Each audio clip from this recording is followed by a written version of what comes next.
느헤미야 6장 15절부터 19절 말씀을 제가 봉독하겠습니다. 구약성경 734페이지 쪽에 나와 있습니다. 참고하시길 바랍니다. 느헤미야 6장 15절부터 마지막 19절. 성병 역사가 52일 만에 엘루월 25일에 끝남에 우리의 모든 대적과 주위에 있는 이방 족속들이 이를 듣고 다 두려워하여 크게 낙담하였으니 그들이 우리 하나님께서 이 역사를 이루신 것을 알미니라. 또한 그때 유다 귀족들이 여러 번 도비아에게 편지하였고 도비아의 편지도 그들에게 이르렀으니 도비는 아라의 아들 스가냐의 사위가 되었고 도비의 아들 여호하난도 베레가의 아들 무술람의 딸을 아내로 맞이하였으므로 유다에서 그와 동맹한 자가 많음이라. 그들이 도비아의 선행을 내 앞에서 말하고 또 내 말도 그에게 전하매 도비아가 내게 편지하여 나를 두렵게 하고자 하였느니라. 아멘. 자리에 앉습니다. 마라나타 찬양하겠습니다.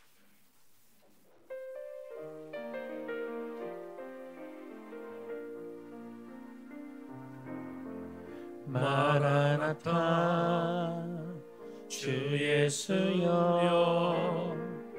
어서 오시옵소서. 땅의 모든 끝 모든 족속 주를 찬송하게 하소서. 마라나타 주 예수여 어서 오시옵소서. 모든 열방이 주께 돌아와 춤추며 경배하게 하소서. 우리 주님 다시 오실 길을 만들자. 십자가를 들고 땅끝까지 우린 가리라. 우리 주님 하늘 영광 온 땅 덮을 때 우린 땅끝에서 주를 맞으리. 마라나타 마라나타 아멘. 주 예수여 오시옵소서. 마라나타 마라나타 아멘. 주 예수여 오시옵소서.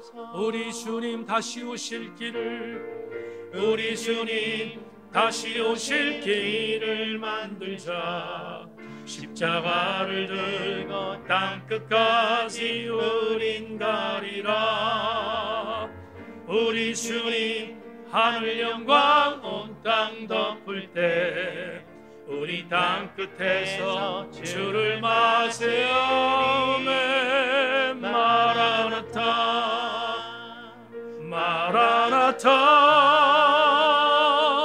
아멘. 주 예수여 오시옵소서. 마라나타 마라나타 아멘. 주 예수여 오시옵소서. 지난 일주일 동안 삶 현장에서 치열하게 살아온 교우들 예배당에 나왔습니다. 이 찬송을 드렸습니다. 찬송은 하나님의 은혜 안에 치열하게 살았던 자에게 격려와 위로가 되는 찬송인데 이 소망 갖고 살게 하여 주시기를 원합니다. 오늘도 이모저모의 여러 가지 여건과 상황 형편 속에서 주님께 집중하기 위해 나온 교우들 안아주셔서 특별히 말씀으로 독려하시고 격려하시고 인도하여 주셔서 예배당을 빠져나갈 때 이 말씀 붙들겠습니다. 각오가 나가는 우리 모두가 되게 하여 주옵소서. 성령이 역동하실 줄로 믿고 예수 그리스도의 이름으로 기도 올리옵나이다. 아멘. 한 번 더 인사합니다. 말씀에 기다리고 오십시다. 인사하겠습니다. 말씀에 기다리고 오십시다.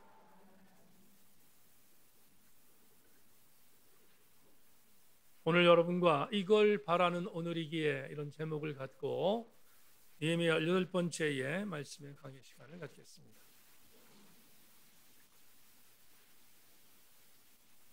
KBS 텔레비전에서 방송하는 프로그램 중에 걸어서 세계 속으로라는 여행 기록을 담은 프로그램이 있습니다.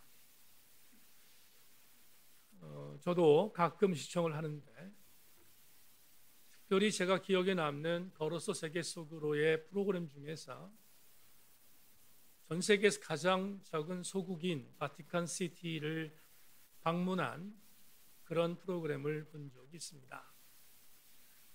그 프로그램 속에서 제가 지금도 오롯이 기억에 있는 어떤 의미로 바라보면 아주 우픈 이야기 하나가 있어서 여러분에게 소개하며 오늘 설교를 시작하려고 합니다. 저도 한번 가보는 게 소원인 바티칸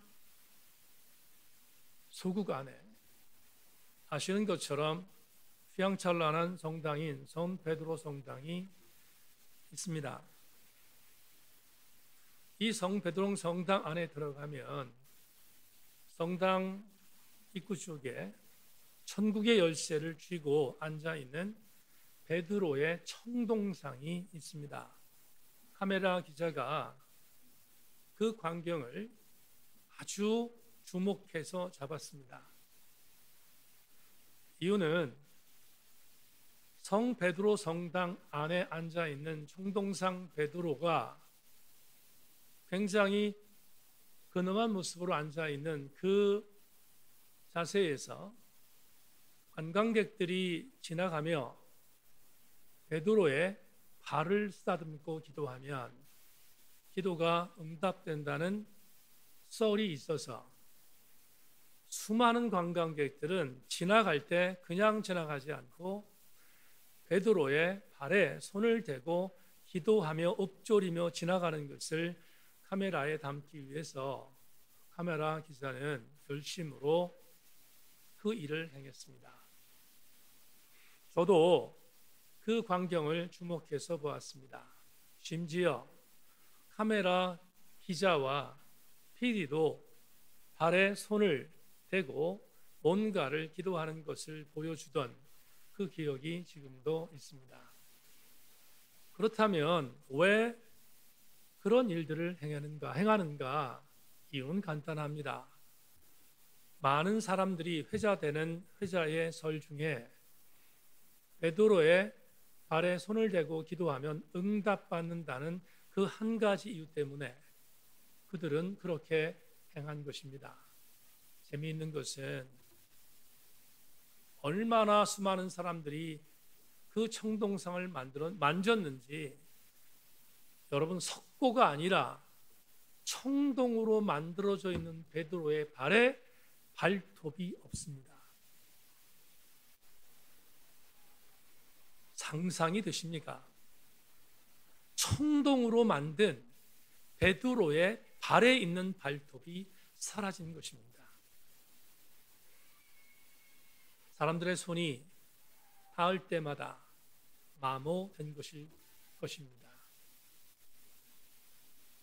그런데 이것은 썰이라고 말씀드렸습니다. 그렇다가 아니라 그런 썰이라고 말씀드렸습니다. 그럼에도 불구하고 수많은 관광객들이 거기에 손을 대는 광경을 보면서 아주 오래전 하비쿡스의 책에 실려 있는 보네퍼 목사의 편지 글이 생각났습니다. 1944년 4월 30일 보네퍼 목사님이 죽기 얼마 전 감옥에서 친구에게 보낸 편지 글 안에 이런 문장이 있습니다. 우리는 종교가 전혀 없는 시대를 향하여 나아가고 있다. 우리는 어떻게 종교 없이 신에 대하여 말해야 하는가? 어떻게 세속적인 방식으로 신에 대해 말해야 하는가? 표현한다면 1944년 독일의 패망을 앞두고 죽기 얼마 전 보네프는 이렇게 갈파한 것입니다. 우리가 지금 살고 있는 독일뿐만 아니라 전 세계는 종교가 없는 시대로 이미 진입했다. 정말로 유감스러운 것은 종교가 없는 시대로 진입한 오늘 우리 그리스도인들은 하나님에 대하여 말해야 하는 문명을 갖고 태어났는데 도대체 종교가 없는 시대에 하나님을 어떻게 말해야 하는지 고민스럽다고 보네프는 갈파한 것입니다. 여러분, 걸어서 세계 속으로라고 하는 이 프로그램에서 가장 종교성이 강력하게 묻어있는 바티칸이라고 하는 시에 성 베드로 성당 안에 있는 베드로의 발에 손을 대고 기도하면 응답받는다는 이 한 가지 썰이 종교가 없는 시대의 자화상임을 저는 접목해 보았습니다. 오늘 예배 나온 저와 여러분들 모두가 이 기가 막힌 세대에서 예수를 말해야 되고 하나님을 말해야 하는 기가 막힌 현실 속에서 어떻게 살아갈 것인가는 대단히 중요한 질문이 아닐 수 없습니다.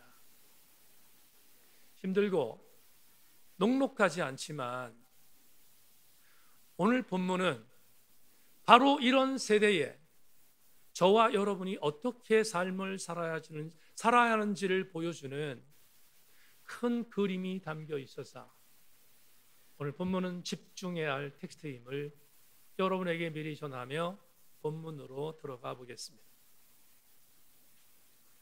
오늘 본문 중에 가장 중요한 성경 구절은 15절입니다.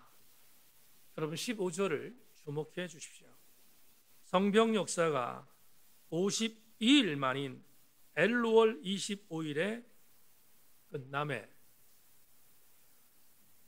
느헤미야 기자는 그토록 수많은 방해 공작이 있었음에도 불구하고 예루살렘 성벽 재건이 불과 52일 만에 끝났음을 보고합니다.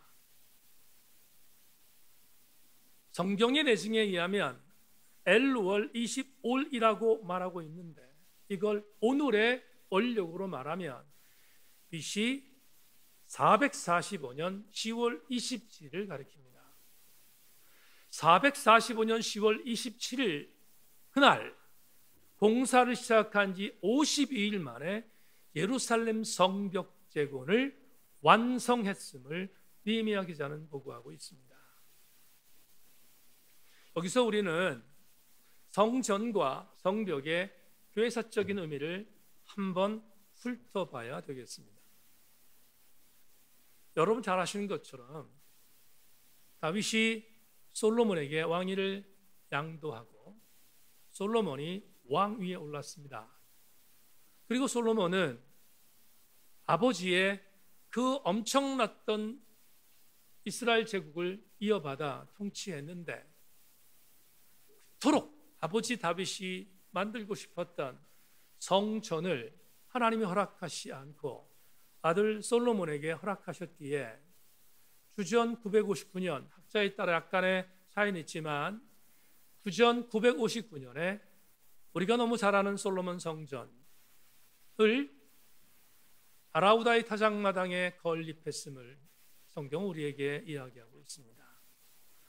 그 솔로몬 성전은 역사서에 기록된 것처럼 어마어마한 성전이었습니다. 그런데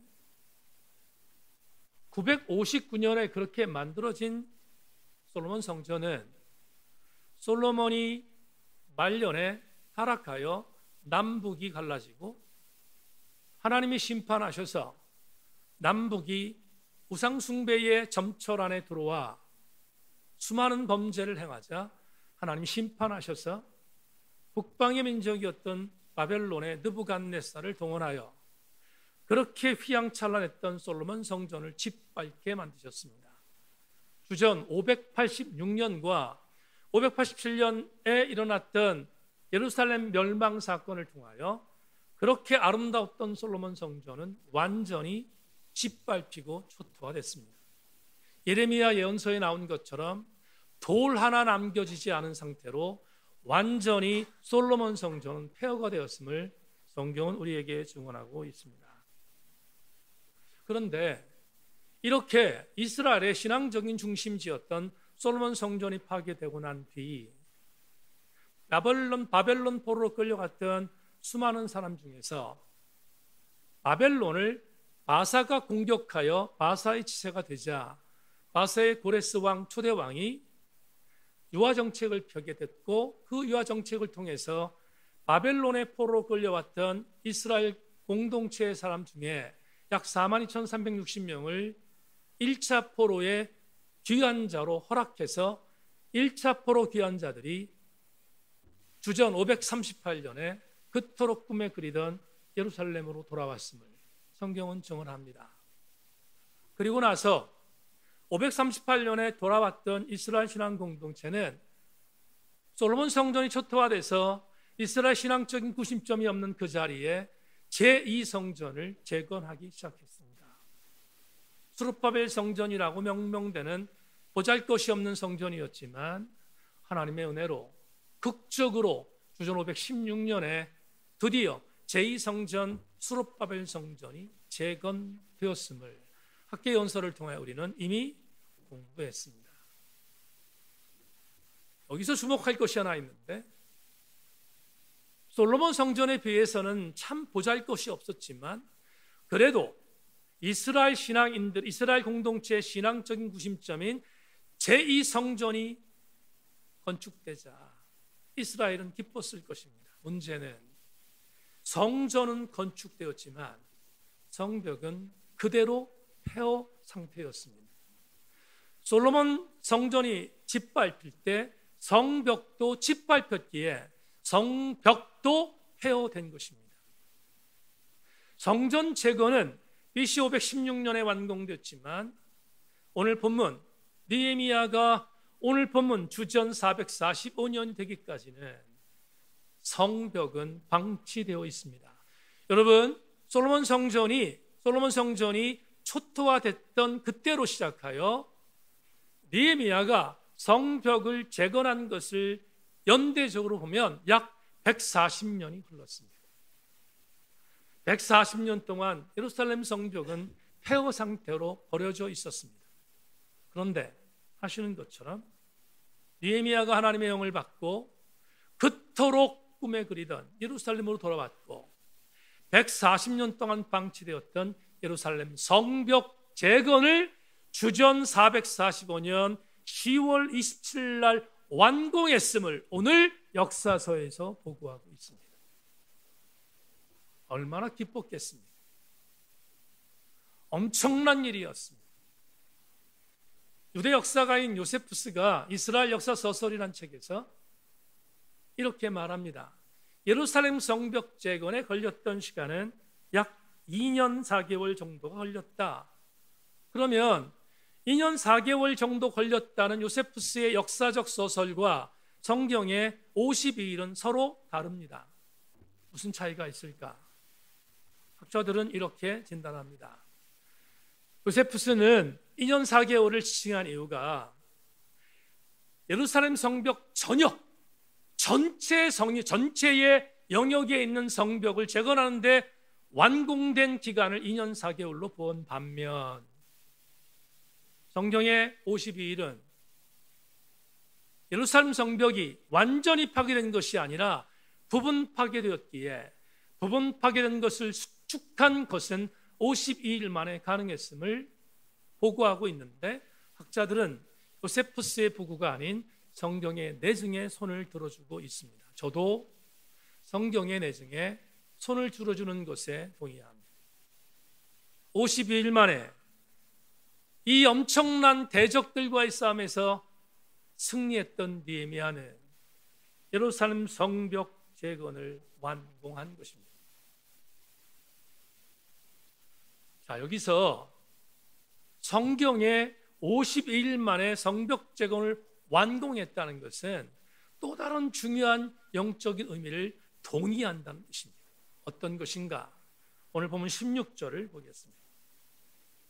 16절에 이렇게 보고되고 있습니다.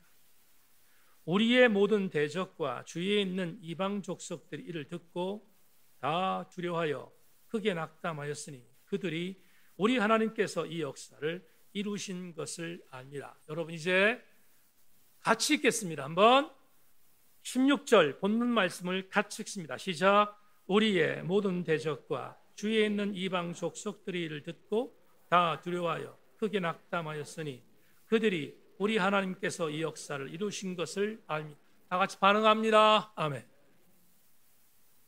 자, 여기서 우리는 대단히 중요한 신앙적인 동의를 함께 살펴야 합니다.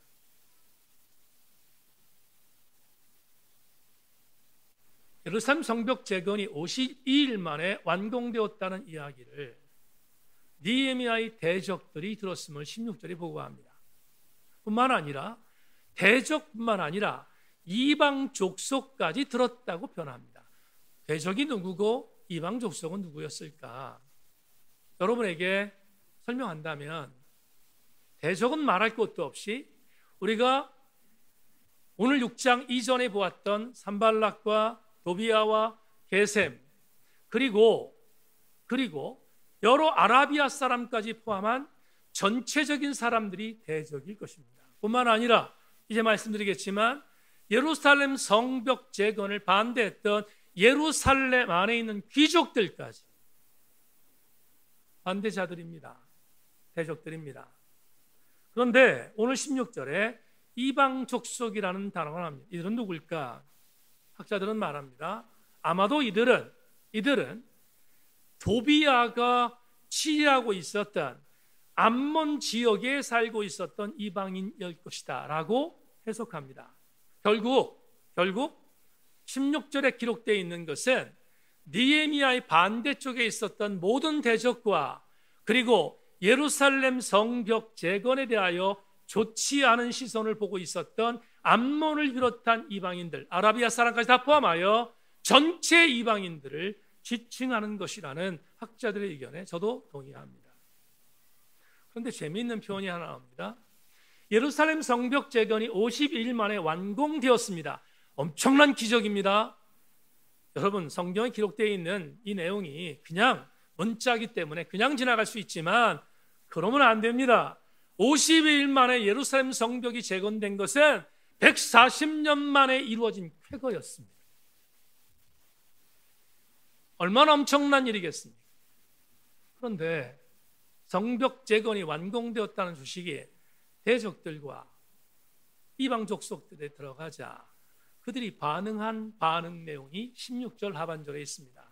뭐라고 되어 있습니까? 크게 낙담하였다 또 있습니다. 크게 낙담하였다.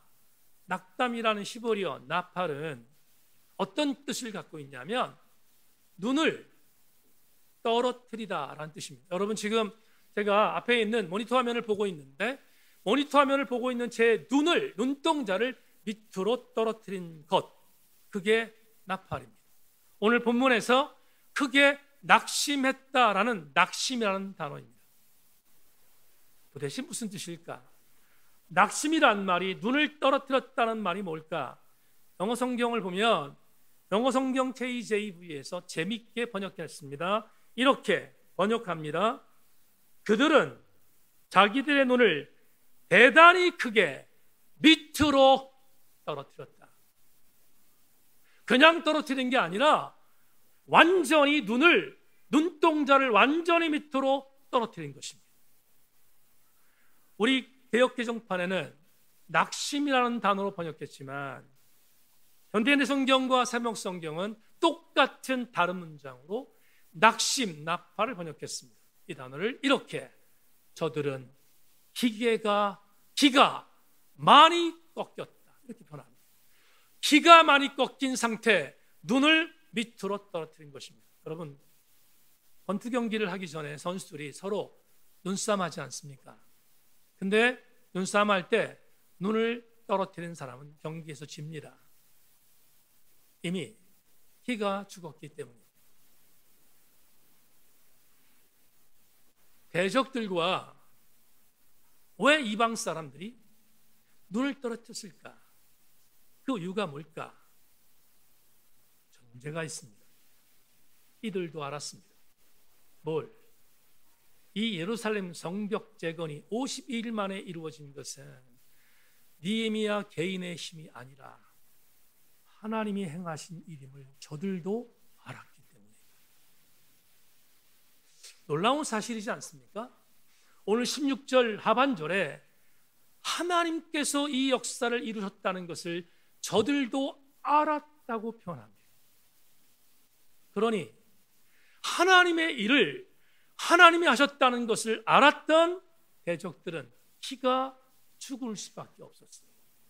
만에 하나 느헤미야가 일을 했다면 또 다른 방법으로 공격할 수 있었을 것이고 방해할 수 있었겠지만 아무리 우리가 방해해도 이 일이 하나님이 이루신 일이라고 생각한다면 우리의 일은 수포로 돌아갈 것을 알았기에 저들은 눈을 떨어뜨리며 크게 낙심할 수밖에 없었던 것입니다.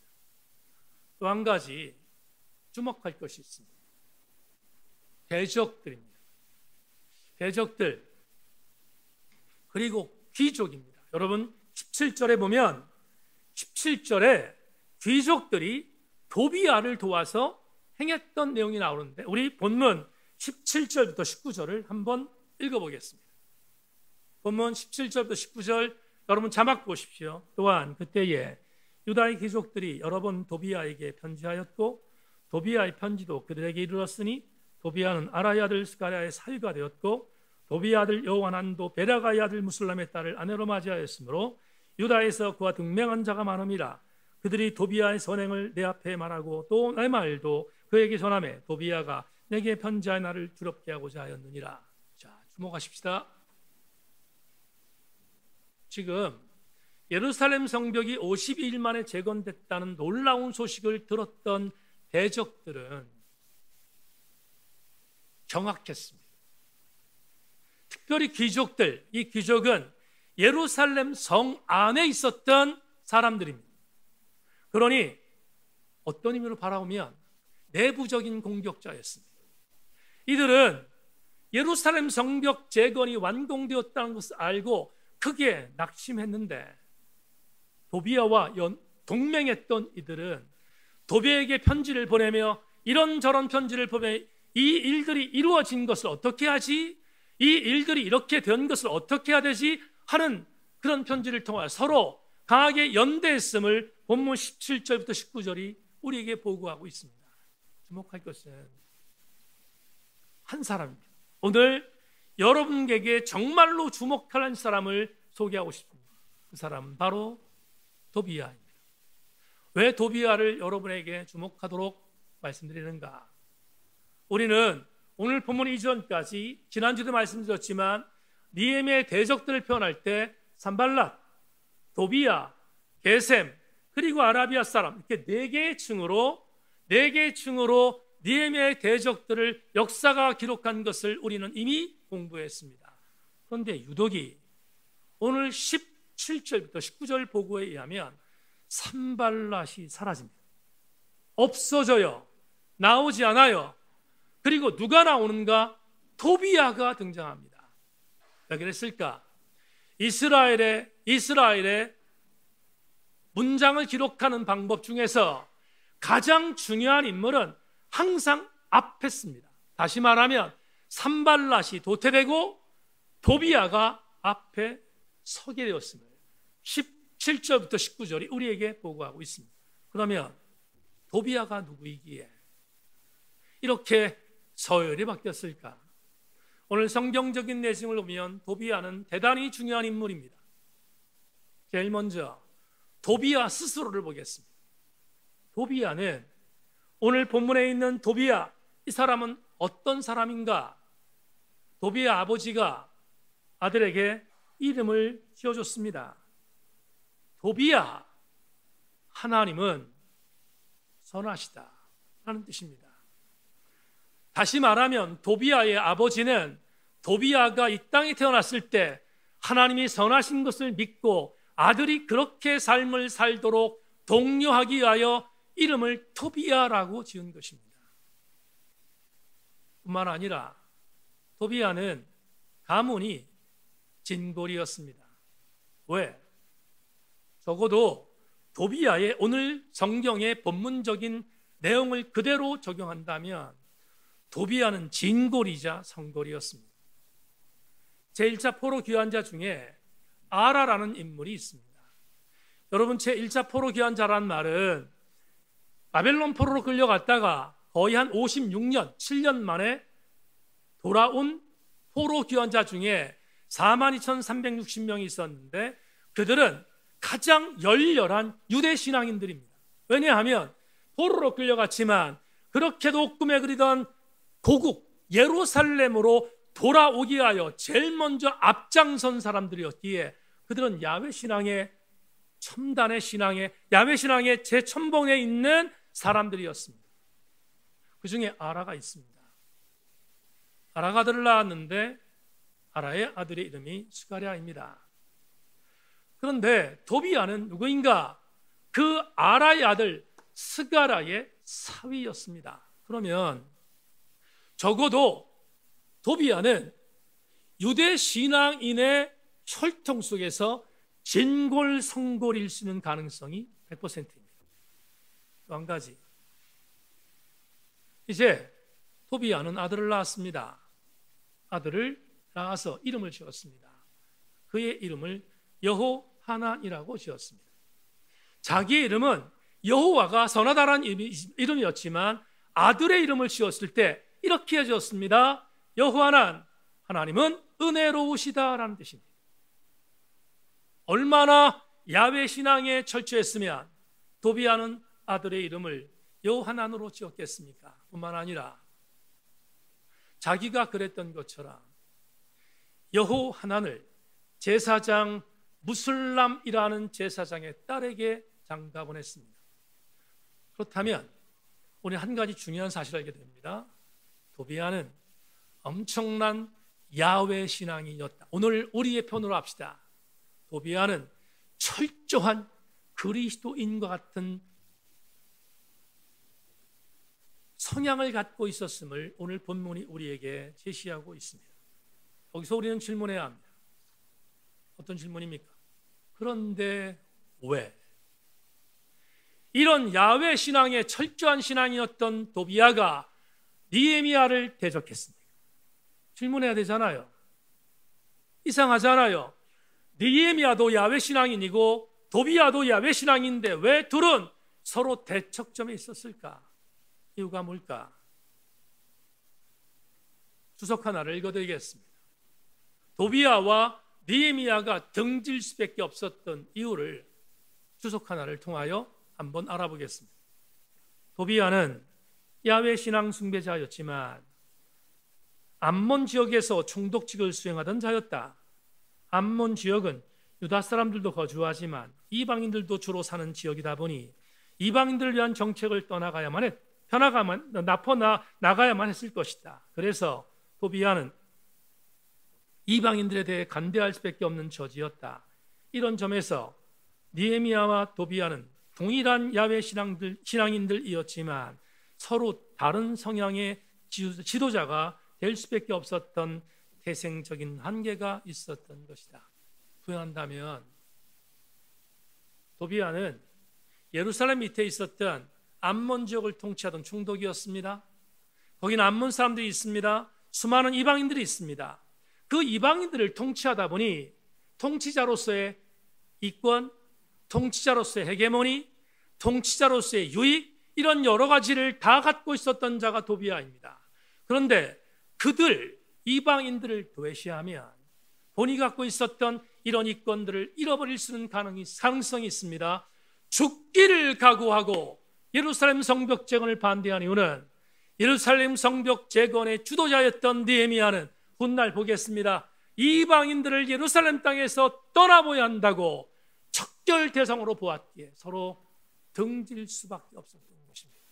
여기서 우리는 한 가지 너그러운 모습으로 성경을 접근해야 합니다. 뭐냐 하면 도비야가 이방인들의 대변자라고 해서 질타당하면 안 됩니다. 왜냐하면 이방인들도 하나님 백성일 수 있으니까 그들을 섬기는 것은 당연합니다. 그러니까 도비야가 이방인들을 위한 대변자이기 때문에 그를 질타하고 그를 비난해서는 안 된다는 사실을 저도 동의합니다.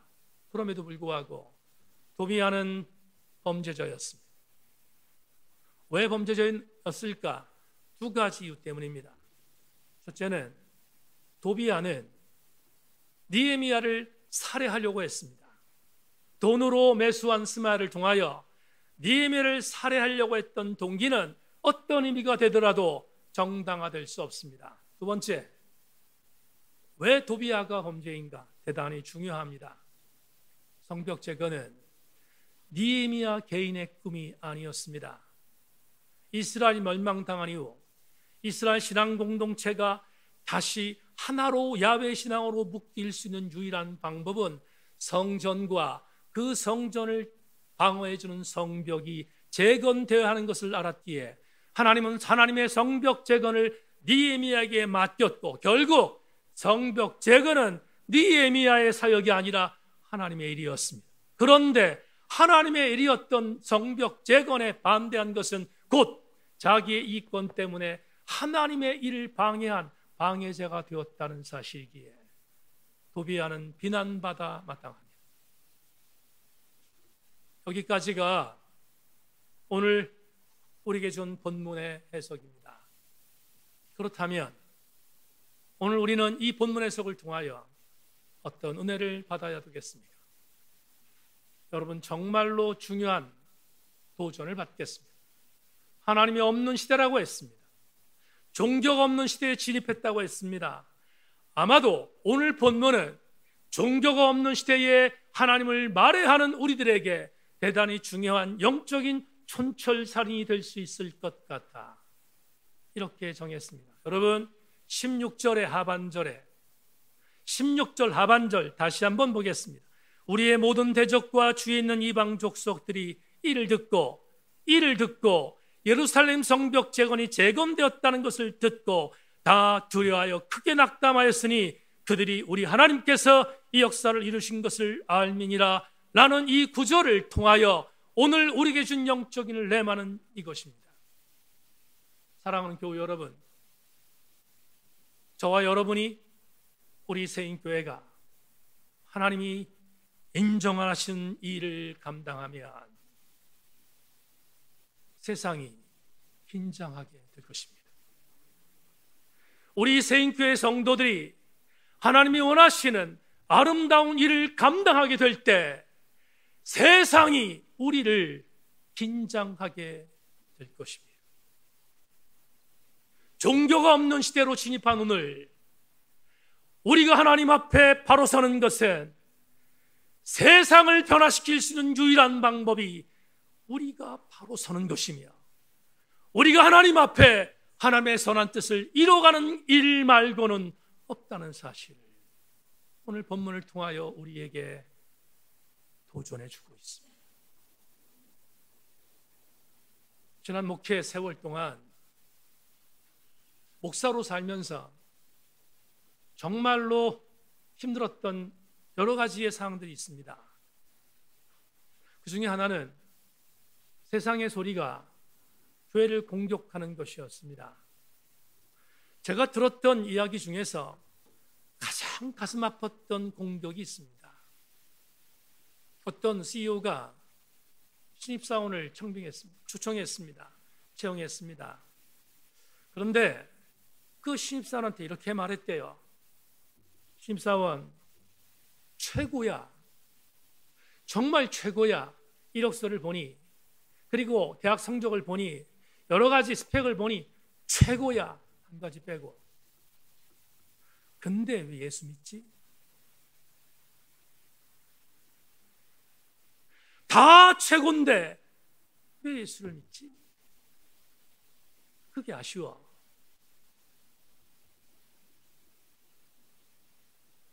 치욕입니다. 세상 사람들은 팬데믹이 지난 오늘도, 팬데믹 이전에도 우리를 향하여 이렇게 말합니다. 교회니까 가능해. 좋은 말이 아니에요. 교회니까 가능해. 이게 뭐지요?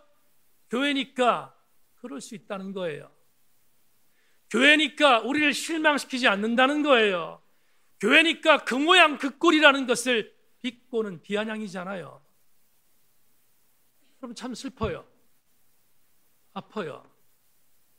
이런 공격이 임하면 이건 빗으로 심장에 쫓깁니다. 빗으로 심장에 꽂히는데 막을 방패가 없어요. 왜? 자업자득이니까. 우리가 그렇게 만들었으니까. 우리가 할 말이 없는 거예요. 우리가 비수가 날아들 때 그걸 방어할 방어의 논리를 가져야 되는데 방어할 논리가 없어요. 왜? 우리가 그렇게 살았으니 마땅히 방어할 방패마이가 없어 당할 수밖에 없는 것입니다. 오늘 설교의 레마로 말하면 하나님께서 원하시는 방향성, 하나님이 기뻐하는 일을 위하여 우리를 부르셨는데 우리는 하나님이 원하시지 않는 방향으로 가요. 하나님 기뻐하지 않는 방향으로 가고 있다 이 말이에요. 그러니까 우리는 세상이 말할 때 그래도 교회는 마지막 희망인데 뭔가를 기대를 걸었는데 이제는 기대 걸지 않아요. 기대 걸지 않고 그렇게 말합니다. 교회? 그래, 교회니까 그럴 수 있어. 치욕이며 수치입니다. 그럴 때 목사는 쥐구멍에도 들어가고 싶은 마음이 있습니다. 평신도가 그렇습니까? 평신도 그래요. 목사는 다릅니까? 그렇지 않아요. 목사도 마찬가지입니다. 똑같습니다. 어디 하나 내세울 수 있는 것이 없어 보이는 종교가 없는 시대, 그래서 막 사는 시대, 마치 사사시대의 랜덤의 시대와 똑같은 시대를 오늘 살고 있습니다. 그런데 아무리 그래도 여러분 여기서 주저해서야 되겠습니다. 여기서 주저한다면 우리는 가능성이 없습니다. 그래서 여러분에게 선포합니다.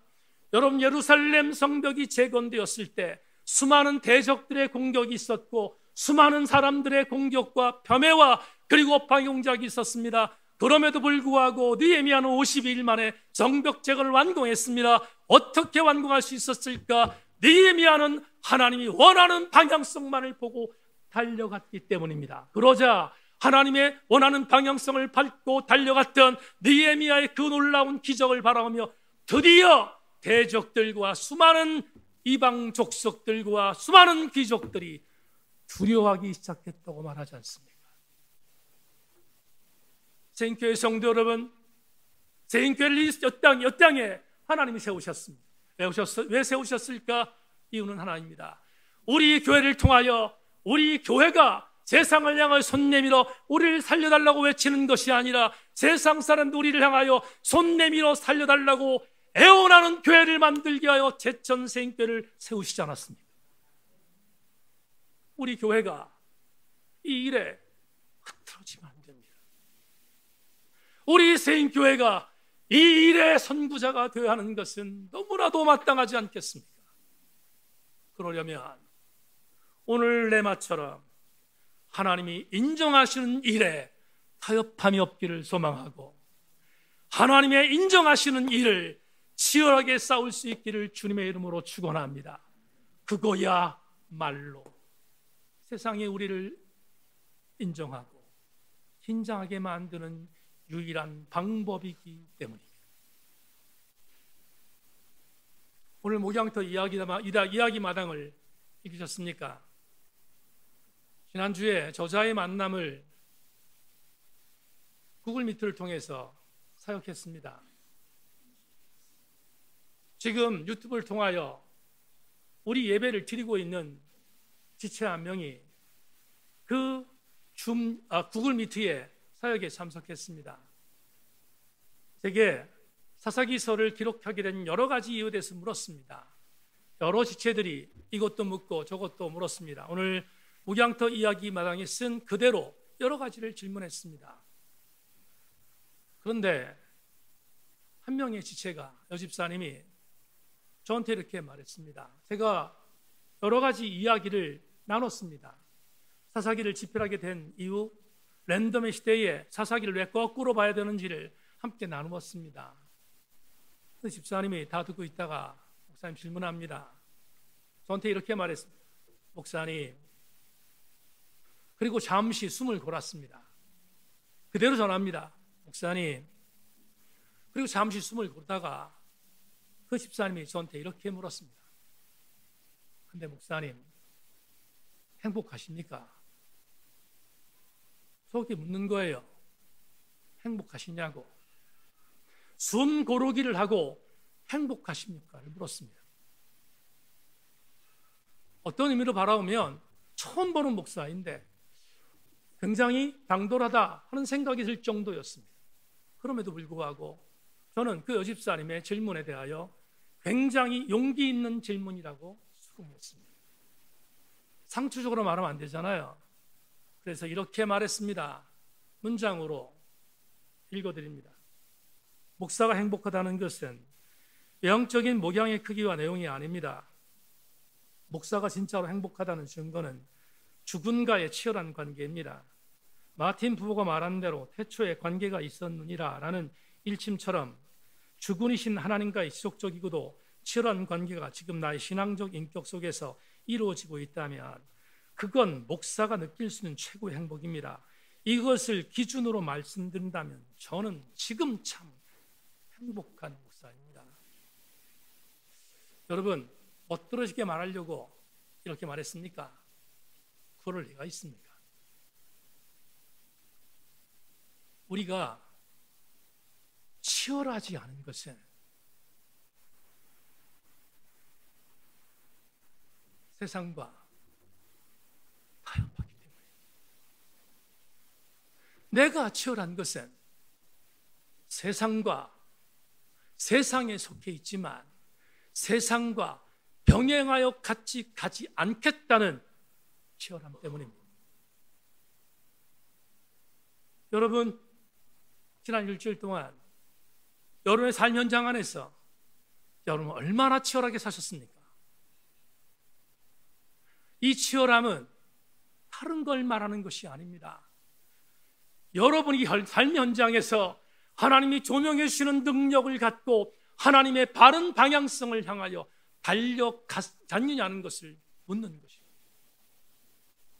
만에 하나 지난 주간 여러분의 삶 현장 안에서 치열할 때 주군께서 나에게 무엇을 요구하는가를 내가 알고 그 치열함 속에서 바르게 살기 위하여 여러분 모두 함께 몸부림쳤다면 아마도 세상은 여러분들을 향하여 긴장할 것입니다. 그리고 여러분들은 반면 행복한 그리스도인의 삶을 살아갈 수 있다는 사실을 저는 분명히 확신합니다. 묻겠습니다. 우리 세인교회 성도들이여, 세상이 긴장할 정도로 하나님의 바른 방향성을 향하여 달려가기 위하여 치열하셨습니까? 부담을 들었습니다. 그 집사님이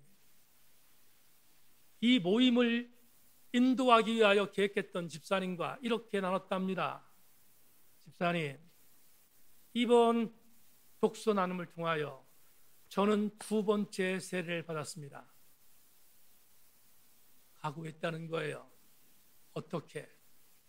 치열하게 살기로. 우리 세인교회 성도들이 종교가 없는 시대로 진입한 이때 세속과 타협하지 않기를 소망하고, 여러분 모두가 하나님이 원하는 방향성을 향하여 지속적으로 달려가는 하나님의 아름다운 성도들 되기를 주의 이름으로 축원합니다. 말씀 맺겠습니다. 우리 교회에 주차장에 플랜카드가 걸려 있습니다. 모르긴 몰라도 계속 걸어놓을 것 같습니다. 플랜카드에 걸려있는 문장 중에 이런 문장이 있습니다. 세인교회는 대한민국이 속도가 빠른 나라가 아니라 방향이 바른 나라가 되기를 기도하는 교회입니다. 폼잡게 쓴 것이 아닙니다. 우리 교회의 정체성입니다. 우리 교회가 그런 교회가 되게 기도하고 있는데 우리 교회가 방향성이 바르지 않으면 그게 말이 됩니까? 저는 우리 교회가 세속에 있는 수많은 사람들이 미련하다고, 세속에 있는 수많은 사람들이 어리석다고 공격한다 할지라도 하나님이 원하시는 방향성만큼은 붙들기를 소망하고 이탈하지 않기를 주의 이름으로 소망합니다. 여러분 모두가 이 아름다운 동역자로서 함께 걸어가는 하나님의 식을 사랑하는 하나님의 귀한 공동체의 지체들 되기를 주님의 이름으로 소망합니다.